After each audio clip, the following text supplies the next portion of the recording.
రామా, మీ నాన్న అడుగుతున్నారుగా, ఏమైందో చెప్పు. సైలెంట్గా ఉంటే సమస్యకి పరిష్కారం ఉండదు. చెప్తేనే కదా సమస్యని పరిష్కరించగలం.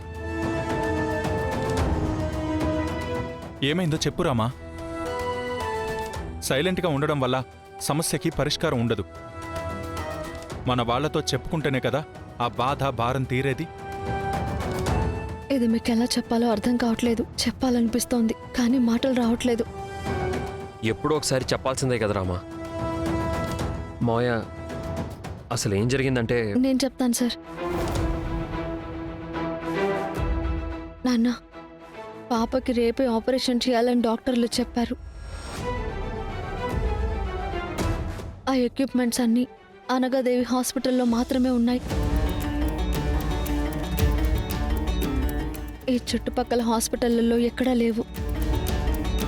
ఆ విషయం మాట్లాడడానికి డాక్టర్ అనగాదేవి ఇంటికి పిలిచి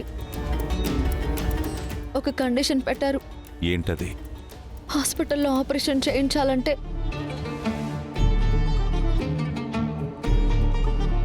డాన్స్ పోటీల దగ్గర అమ్మ ఆద్య పక్కన ఉండకూడదు అని.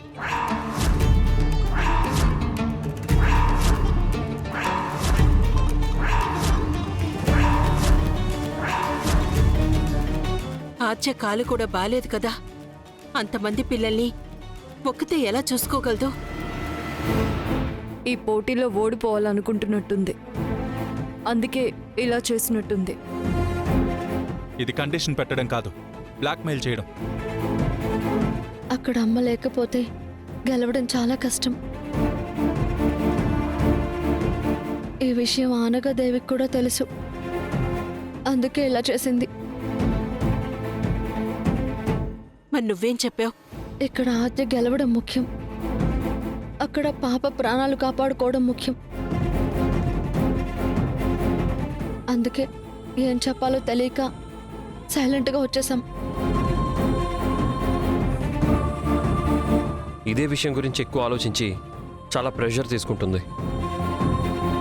కళ్ళు తిరిగి కింద పడిపోబోయింది.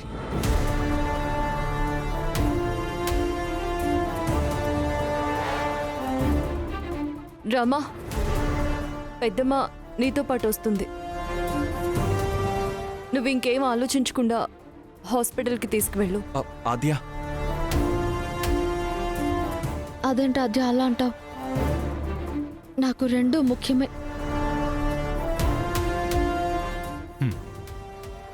నా దగ్గర ఒక ఐడియా ఉంది. ఆ అనగాదేవి అడిగినట్టు అత్తయ్య హాస్పిటల్లోనూ ఉంటుంది, ఇక్కడ ఆద్యతో కాంపిటీషన్ దగ్గర కూడా ఉంటుంది. ఎలా బావా? నేను చెప్తాను, నువ్వేం కంగారు పడుకు, ఓకేనా? ఏంటి ఆ ఐడియా? బ్రో. ఓహ్.